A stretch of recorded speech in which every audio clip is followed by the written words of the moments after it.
ಬಹಳ ಸಂತೋಷ ಆಗ್ತಾ ಇದೆ.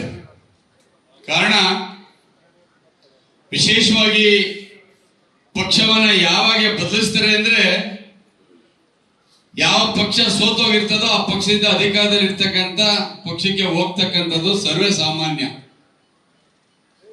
ಅದು ಅಧಿಕಾರಕ್ಕೋಸ್ಕರ ಅಥವಾ ಮತ್ತೊಂದು ವ್ಯಾವಹಾರಿಕವಾಗೋ ಮತ್ತೊಂದು ಹೋಗ್ತಾರೆ. ಇವತ್ತು ಅಧಿಕಾರದಲ್ಲಿ ಇರ್ತಕ್ಕಂಥ ಪಕ್ಷವನ್ನ ಬಿಟ್ಟು ಅಧಿಕಾರದಲ್ಲಿ ಇಲ್ಲದೆ ಇರ್ತಕ್ಕಂಥ ಪಕ್ಷಕ್ಕೆ ಬರ್ತಕ್ಕಂಥವ್ರೆ ನಿಜವಾದ ಆತ್ಮೀಯರು, ನಿಜವಾದ ಹಿತೈಷಿಗಳು ಅಂತಕ್ಕಂಥದ್ದೇ ಸಂದರ್ಭದಲ್ಲಿ ಆ ಕೆಲಸವನ್ನ ಇವತ್ತು ಅಮರಾವತಿ ಚಂದ್ರಶೇಖರ್ ಇರ್ಬೋದು, ನಮ್ಮ ತಿಮ್ಮೇಗೌಡನಿದ್ದಾರೆ. ನಾನು ಯಾವಾಗಲೂ ಮಾತಾಡ್ತಾ ಇದ್ದೆ, ಇಲ್ಲ ನಾವೆಲ್ಲ ಮಾತಾಡ್ಕೊಳ್ತೀವಿ ಅಂತಕ್ಕಂಥ ಮಾತು ಹೇಳ್ತಾ ಇದ್ರು. ಇವರು ಬಂದಿದ್ದಾರೆ, ಅವ್ರಿಗೆ ಕಿಂಚಿತ್ತು ಅಸಮಾಧಾನ ಆಗದ ಹಾಗೆ, ಯಾವುದೇ ರೀತಿಯ ತೊಂದರೆ ಆಗದಾಗೆ ನೋಡ್ಕೊಳ್ತಕ್ಕಂಥದ್ದು ನನ್ನ ಪಕ್ಷದ, ನಮ್ಮ ತಾಲೂಕು, ನಮ್ಮ ಜಿಲ್ಲೆಯ, ನಮ್ಮ ಪಕ್ಷದ ಮುಖಂಡರ ಮೇಲೆ ಇದೆ ಅಂತಕ್ಕಂಥದ್ದ ಭರವಸೆನೂ ಸಹ ಈ ಸಂದರ್ಭದಲ್ಲಿ ಕೊಡ್ತಾ ಇದ್ದಾರೆ. ಇವತ್ತು ಸನ್ಮಾನ್ಯ ಕುಮಾರಸ್ವಾಮಿ ಅವರು ಇಲ್ಲೇನು ಅಭ್ಯರ್ಥಿ ಆಗ್ಬೇಕು ಅಂತ ಬಂದಿರಲಿಲ್ಲ. ಅವರು ಮೊನ್ನೆ ಪುಟ್ಟರಾಜಣ್ಣ ಹೆಸರು ನಾವೆಲ್ಲ ಫೈನಾನ್ಸ್ ಮಾಡ್ಕೊಬಿಟ್ಟಿದ್ರು.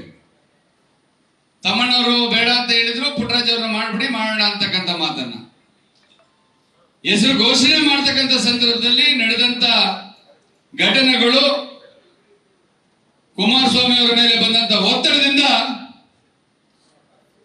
ಅವರು ನೀವು ನೋಡಿದಿರಿ, ಹಲವಾರು ಬಾರಿ ಸೋಲಿ ಗೆಲ್ಲಿ ಹೋಗಿ ತಲೆ ಕೊಟ್ಟಿದ್ದಾರೆ ಪಕ್ಷಕ್ಕೋಸ್ಕರ. ಇವತ್ತು ಅವರ 3ನೇ ಬಾರಿಗೆ ಹೃದಯ ಚಿಕಿತ್ಸೆ ಆಗಿದ್ರು ಸಹ ಇವತ್ತು ನಿಲ್ಲಕ್ಕೆ ಧೈರ್ಯ ಮಾಡಿದ್ದಾರೆ ಅಂದ್ರೆ ಆ ಭಗವಂತನ ಇಚ್ಛೆ ಅದಿದೆ. ಇರ್ಲಿ, ವಿರೋಧಿಗಳು ಮಾತಾಡ್ತಾ ಇರ್ಲಿ, ತಲೆ ಕೆಡಿಸ್ಕೊಳ್ಳೋದು ಬೇಡ, ಅದಕ್ಕೆ ಟೀಕೆ ಟಿಪ್ಪಣಿಗಳು ಕೊಡೋದು ಬೇಡ. ಇವತ್ತು ಅಹಂಕಾರದಿಂದ, ದುರಹಂಕಾರದಿಂದ ಏನೇನು ಇವತ್ತು ಕಾಂಗ್ರೆಸ್ ಪಕ್ಷದವರು ಬೆಳೀತಾ ಇದ್ದಾರೋ ಅವರ ಗರ್ಭವನ್ನ ಭಂಗ ಮಾಡ್ತಕ್ಕಂಥ ಒಂದು ಸುಧಾವಕಾಶ ನಮ್ಮ ಮುಂದೆ ಬಂದಿದೆ. ಅದನ್ನು ಮಾಡಲೇಬೇಕಾಗ್ತದೆ, ಇಲ್ಲಾಂದ್ರೆ ಇವ್ರನ್ನ ತಡೆಯೋರು ಯಾರು ಆಗೋದಿಲ್ಲ. ಹಣವಂತರು ಬರ್ತಾರೆ, ಚುನಾವಣೆ ನಿಲ್ತಾರೆ, ಗೆಲ್ತಾರೆ, ಜನಸೇವೆ ಮಾಡ್ಕೊಂಡವ್ರ ಮನೇಲಿ ಇರ್ತಕ್ಕಂಥ ಪರಿಸ್ಥಿತಿ ಉದ್ಭವ ಆಗ್ತಕ್ಕಂಥ ಸಮಾಜವನ್ನ ಇವತ್ತು ಕಾಂಗ್ರೆಸ್ ಪಕ್ಷ ನಿರ್ಮಾಣ ಮಾಡ್ತಾ ಇದೆ. ಅಲ್ಲಿ ಯಾರು ಒರಿಜಿನಲ್ ಕಾಂಗ್ರೆಸ್ ಅವರಿಲ್ಲ. ಒರಿಜಿನಲ್ ಕಾಂಗ್ರೆಸ್ ಅವರೆಲ್ಲ ಬಂದ್ಬಿಟ್ಟಿದೀವಿ. ಚಂದ್ರಶೇಖರ್ ಒರಿಜಿನಲ್ ಕಾಂಗ್ರೆಸ್, ನಾನ್ ಕಾಂಗ್ರೆಸ್ ನಲ್ಲಿದ್ದೆ, ನಾವೆಲ್ಲ ಬಂದ್ಬಿಟ್ಟಿದೀವಿ. ಅಲ್ಲೇನಿಗೆಲ್ಲ ಯಾವ ಕಾಂಗ್ರೆಸ್ ನಮ್ಮ ಅಂತಕ್ಕಂಥ ನೀವು ನೋಡ್ಕೋಬೇಕಾಗಿದೆ. ಇವತ್ತು ಪಕ್ಷಕ್ಕೊಂದು ಪಾಠ ಕಟ್ಟಿಲ್ಲ, ಪಕ್ಷದ ಕಾರ್ಯಕರ್ತರು ಏನೂ ಕೇಳಿಲ್ಲ ಅಂತವ್ರ ಕರ್ಕ ಬಂದು ಇವತ್ತು ಅಭ್ಯರ್ಥಿ ಮಾಡ್ತಾರೆ ಅಂದ್ರೆ ಕಾಂಗ್ರೆಸ್ ಪಕ್ಷಕ್ಕೋಸ್ಕರ ದುಡ್ದಂತ ಚಂದ್ರಶೇಖರ್ ಅಂತವ್ರು ಏನಾಗಬೇಕು, ಇದನ್ನ ಅರ್ಥ ಮಾಡ್ಕೋಬೇಕಾಗ್ತದೆ.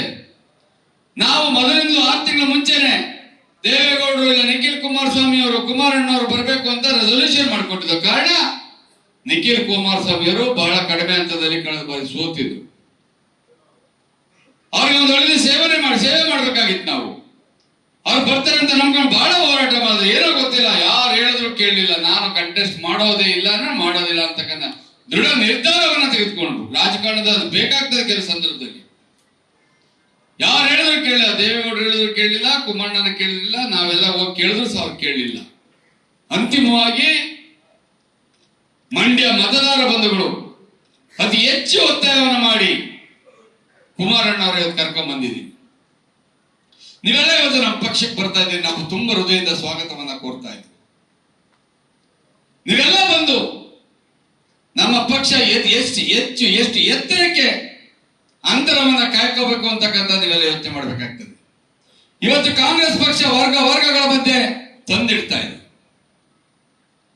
ಒಂದು ಅಲ್ಪ ಸಮುದಾಯ ವರ್ಗದವ್ರನ್ನ ಒಂದೇ ಕಾಂಟ್ರಾಕ್ಟ್ ವಾಟರ್ ತರ ಮಡಿಕೊಂಡ್ಬಿಟ್ಟಿದ್ದಾರೆ. ಈಗ ಇನ್ನೊಂದು ಸಮುದಾಯದವ್ರನ್ನ ಯಾರೋ ಮುಖ್ಯಮಂತ್ರಿ ನಮ್ಮರಾಗಿದ್ದಾರೆ ಅಂತ ಅವರು ಮಾಡಿಕೊಂಡಿದ್ದಾರೆ. ಈ ಇನ್ನೂ ಒಂದು ಸಮುದಾಯದವ್ರನ್ನ ಅತಿಯಾದ ಸುಳ್ಳು ಆಶ್ವಾಸನೆಗಳು ಕೊಟ್ಟು ಅಂದಾನಿಯವರೆಲ್ಲ ಮಾತಾಡ್ತಾರೆ.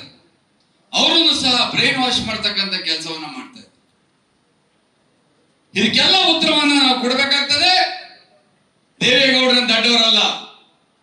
ಇವತ್ತು ಮೋದಿಜಿಯವರನ್ನ ಬೆಂಬಲಿಸಬೇಕಾದ್ರೆ ದೇವೇಗೌಡರು ಎಷ್ಟು ವರ್ಷ ಯೋಚನೆ ಮಾಡಿದ್ರು ಅಂತಕ್ಕಂಥದ್ದು ಅರ್ಥ ಮಾಡ್ಕೊಳ್ಳಿ. ದೇವೇಗೌಡರು ತೆಗೆದುಕೊಂಡಿರ್ತಕ್ಕಂಥ ತೀರ್ಮಾನ ಈ ದೇಶದ ಭವಿಷ್ಯದ ದೃಷ್ಟಿಯಿಂದ ಈ ದೇಶದ ಭದ್ರತೆ ದೃಷ್ಟಿಯಿಂದ, ಈ ದೇಶದ ದೀನ ದಲಿತರ ಬಡವರ ದೃಷ್ಟಿಯಿಂದ ತೆಗೆದುಕೊಂಡಿರ್ತಕ್ಕಂಥ ನಿರ್ಧಾರ. ಅವ್ರು ಯಾವತ್ತೂ ಸಹ ಬೇರೆದ್ರ ಬಗ್ಗೆ ಆಸೆ ಪಟ್ಟವರಲ್ಲ. ದೇಶದ ಬಗ್ಗೆ ಯೋಚನೆ ಮಾಡ್ತಾರೆ, ರಾಜ್ಯದ ಬಗ್ಗೆ ಇರ್ತಾರೆ. ಅದು ಬಿಟ್ಟು ಮೂರದ್ದು ಮಾಡದೆ ನೀರಾವರಿ ಬಗ್ಗೆ.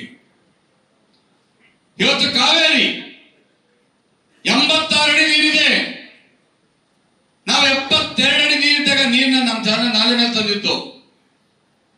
ಇದುವರೆಗೂ ಸಹ ಅವರು ನೀರನ್ನ ಬಿಡ್ತಕ್ಕಂಥ, ನಾಲೆ ಮೇಲೆ ಬಿಡ್ತಕ್ಕಂಥ ಕೆಲಸ ಹೊಟ್ಟೆ ಹೊರಿತಾರೆ. ಇವತ್ತು ರೈತರ ಕಥೆ ನೋಡಿದ್ರೆ ಕಬ್ಬು ಒಣಗೋಗಿದೆ, ಭತ್ತ ಒಣಗೋಗಿದೆ, ರಾಗಿ ಒಣಗೋಗಿದೆ. ಅದನ್ನ ಜನರು ಕೇಳ್ತಾ ಇಲ್ಲ.